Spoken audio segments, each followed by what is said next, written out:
Baik, Assalamualaikum warahmatullahi wabarakatuh. Nama saya Faniatul Asadia dengan NIM 5039. Di sini kelompok 6 akan menjelaskan mengenai eh, pengembangan model pendekatan Bank Street pada pendidikan anak usia dini. Baik, untuk penjelasan yang pertama yaitu pengertian dari model pendekatan Bank Street. Jadi menurut Diana Mutiah pada tahun 2015, beliau berpendapat bahwa model pembelajaran Bank Street ini merupakan model pembelajaran di mana anak merupakan pembelajar, penjelajah, pencoba, dan arti yang aktif. Pembelajaran Bank Street ini juga mempersiapkan anak dengan membantu mengembangkan perasaan positif tentang belajar di sekolah dengan keterampilan sosial. Jadi keterampilan sosial di sini adalah model pembelajaran ini tidak bersifat individual, melainkan anak akan juga berbaur dengan sesama teman, masyarakat, keluarga, dan orang yang berada di sekitar anak. Model pembelajaran Bank Street sendiri juga memiliki tujuan, yaitu diantaranya mengembangkan seluruh aspek perkembangan anak seperti kognitif, fisik motorik, sosial emosional, dan lain-lain. Yang kedua, dapat mengajarkan berbagi tanggung jawab kepada anak dan mengembangkan kompetensi serta motivasi untuk menggunakan kemampuan anak, dan yang lain-lain. Baik, untuk yang selanjutnya yaitu prinsip utama model pendekatan Bank Street. Menurut Rusma pada tahun 2015, beliau berpendapat bahwa prinsip utama dalam model pembelajaran Bank Street ini adalah pendidikan itu berorientasi pada anak agar anak menjadi pembelajar abadi. Maksud dari pembelajaran abadi di sini, pembelajar abadi di sini yaitu karena anak itu akan secara otomatis melakukan hal-hal yang sudah dia pelajari atau sudah mereka lakukan sebelumnya. Sedangkan prinsip umum pada model pendekatan Bank Street ini adalah yang pertama, perkembangan berawal dari hal yang sederhana ke tingkat yang lebih sempurna. Jadi pengetahuan anak itu berkembang dari hal yang awalnya itu sederhana, berlanjut ke pengetahuan yang lebih kompleks. Yang kedua yaitu sifat individual secara kontinum. Yang ketiga, peningkatan perkembangan memerlukan waktu yang lama dan hal-hal baru yang dipelajari. Yang ketiga, anak mempunyai motivasi dalam dirinya untuk aktif terlibat dengan lingkungan.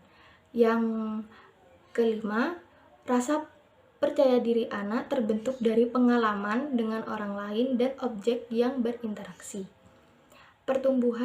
Yang keenam, pertumbuhan dan perkembangan anak melibatkan konflik antara individu dan orang lain.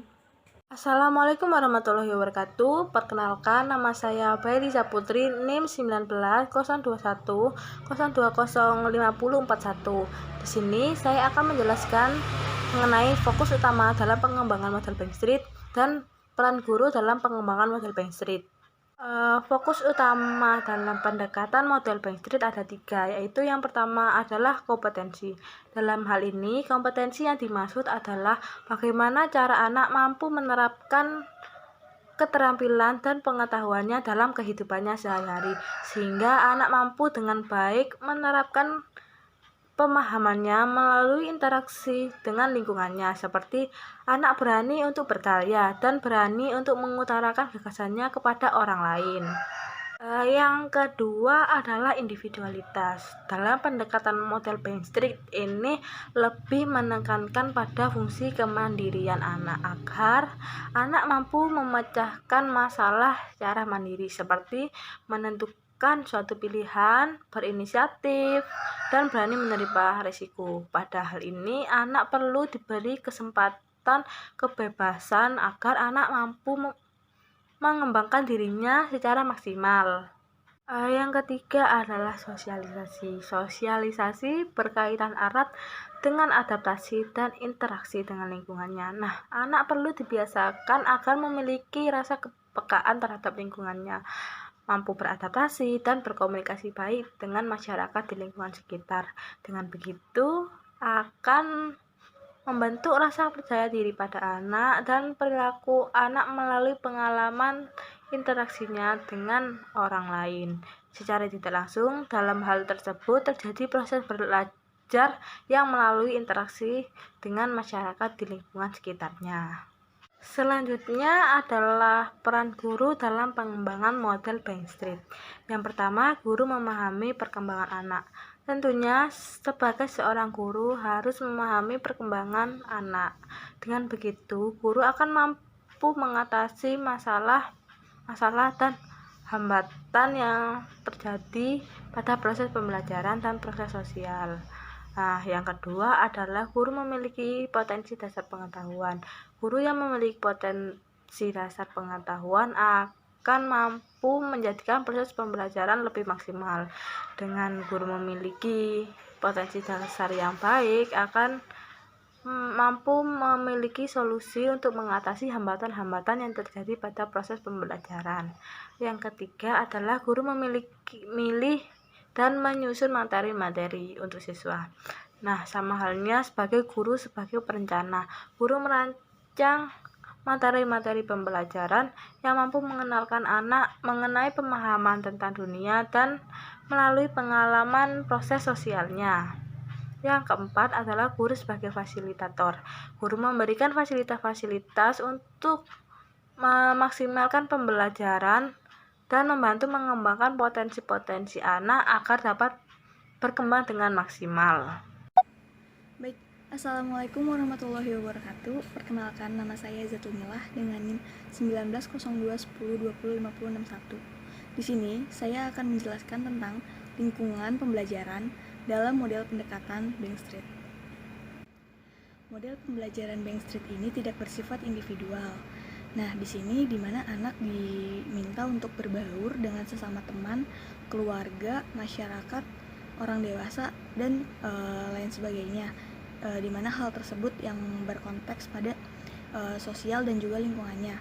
Hal ini dimaksudkan agar anak dapat berinteraksi, bereksplorasi, dan juga dapat menambah wawasan melalui lingkungan sekitarnya.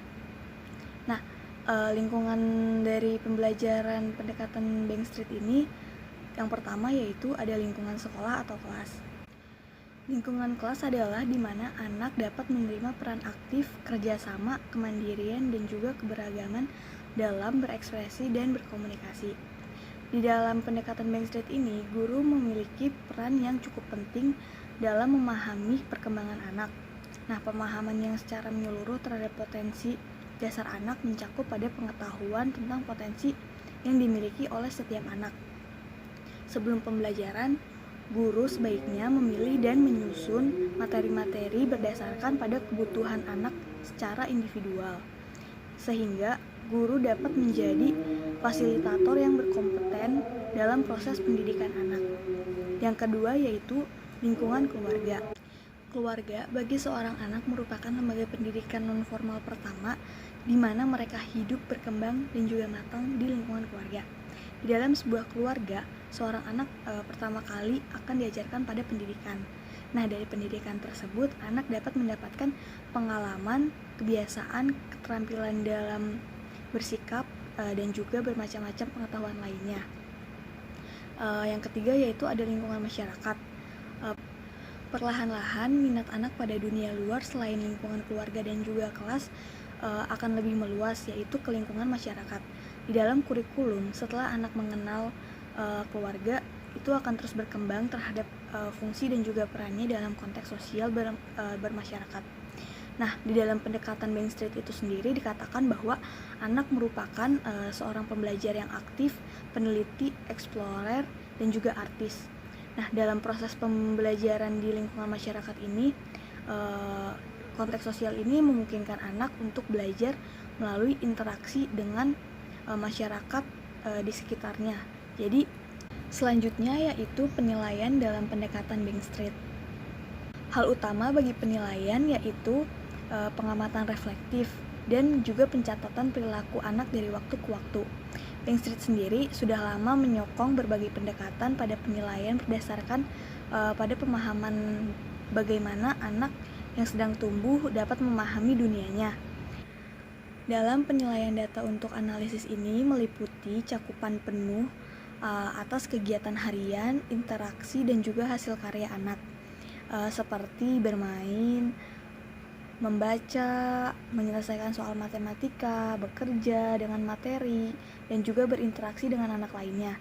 Nah, selain itu, pengujian dan juga penilaian pada portofolio hasil karya anak ini menampilkan pertumbuhan anak melalui karya seni, tulisan, penghitungan, dan juga perakitan. Dari data analisis tersebut juga dapat memberikan dasar yang bermakna bagi pertemuan antara orang tua dan juga pendidik, di mana orang tua dan pendidik ini dapat bertukar pemahaman mengenai perkembangan anak.